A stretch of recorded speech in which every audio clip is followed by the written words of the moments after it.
What's happening, guys? My name is Rafael with Top Shop Collectibles.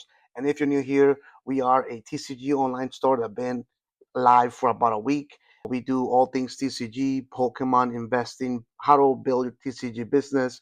And we talk about all the ins and outs, the good, the bad, about how you can do this as well. We've had our online TCG store for about a week now, and we are approaching the $6,000 mark in a week, over 55 orders, which I think is fairly awesome as a fairly new TCG store. So if you want to follow along the journey and see how we grow and build this TCG Pokemon slash Japanese and all things TCG business, give us a follow, give us a like, comment down below if there's anything specific that you want to take a look at or want us to make a video on, and we're here to serve you guys. So in this video, we're going to talk about the Shopify suspension slash audit, if you want to call it that. I made a video about a week ago about this because our store, after 4 days of being live with an online shop through Shopify, got this audit ban. It's the first thing I've ever experienced. I've never seen it. It took me a while to figure out and research what all I needed to do. It's scary times, kind of scary because they put all of your items as they're going to be suspended on an X date. And so I didn't know what to think about it. So we had to do a lot of research and figure it out what we needed to do from that point on. There is a video that I will link down below for you guys to watch. That's part one. That's when we first realized that this was happening. And watch that first if you haven't done so already, because in this video, we're going to talk about how we came on top, how we resolved it, and how we progressed past that roadblock with Shopify. And yeah, let's dive into it. Okay, so what is happening?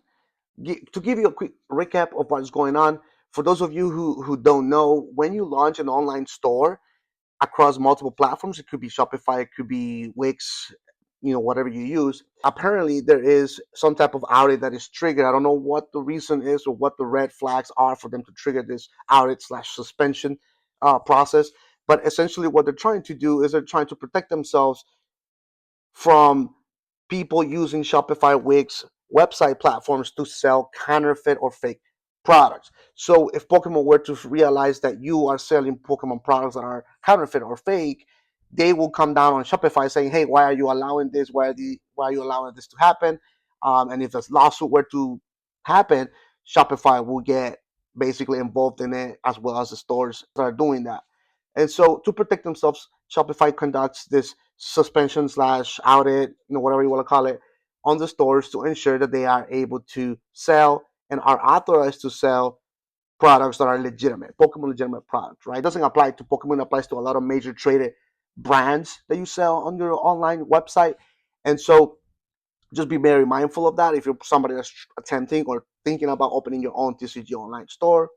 And so the entire process boils down to essentially you providing receipts, invoices, proof. They want proof that you are buying these products from an authorized reseller, retailer, or distribution point that has the licensing to be able to sell these products for you to then resell it to the general public.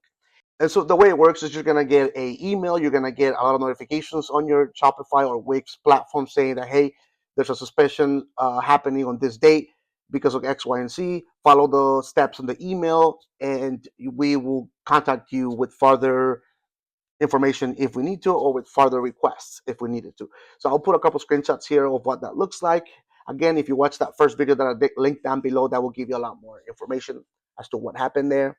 But in this video, we're going to focus more on how we came on top and how we fixed it. So that happened, I think it was like at the beginning of last week, the suspension. I started to reach out to Shopify. I started to ask questions. I started to reach out to a lot of people that I know that run Shopify accounts or websites. And it seems like not a lot of them had experienced this or had even knew that this was a thing.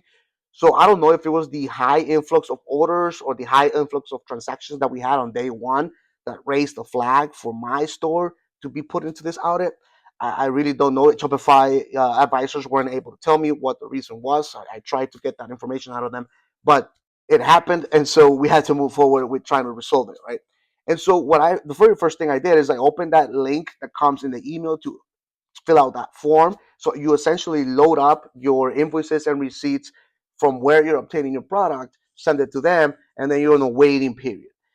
My advice is, if you are somebody that's dealing with this, be very proactive, because they are processing in the way they come through. So I'm assuming it's a batch of sites that they audit. It's not just one.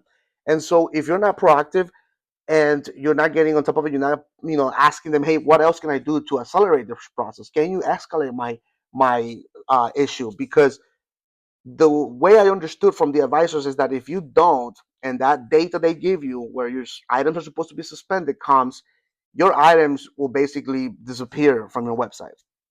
Luckily, that didn't happen to me. I was very proactive. I emailed them and I reach out to Shopify advisors through the chat on the daily basis. Every day, as I would check for orders, I would also go on the chat and ask for an advisor. And I would ask, hey, what can I do to accelerate this process? Is it moving forward? Is there anybody that I can talk to about this? Do you want more receipts? Do you want more invoices? What can I do to make your job easier to fix this, right? This is a business that I'm trying to run, and I would hate for my website to go down and my products to disappear for my customers on X, Y, and Z date. So I would really like for you guys to let me know what you need to do. And that was a constant thing for me, right? Every day up until that February 18th, it was a date that I needed to resolve this by. And so fortunately for me, they didn't ask any more than the 5 invoices and receipts that I provided. I thought they were going to ask me for every single receipt for every single item on the website. That wasn't the case. They took that. A lot of the advisors that I talked to on the chat said, a different team handles this. Don't worry. They will reach out to you via email or they will call you. We have all your info. We have, added more notes to your issue ticket. They weren't able to provide me a ticket. I guess that's just internal for them. But just being proactive, being on top of it, I think helps because they know it makes them feel that you are doing things right and that you are trying to get it resolved because you want to continue to run your business, right? And so that I believe helped in a way. So what ended up happening is at 7 a.m. on February 18th, which was the day that I was supposed to go in a suspension mode, they sent me an email that it looked like this. And in that email, they basically said, you're good to go. You can now proceed with running your business. And essentially that morning when I logged into my Shopify account, all of my items have now cleared. Nothing was suspended, no more notifications, no more bans of any sort. So that seemed to have cleared that. And we were ready to continue to proceed with what we were doing. So it wasn't a painful process at all. It was just a matter of following up and ensuring that the ball was rolling through the process, right?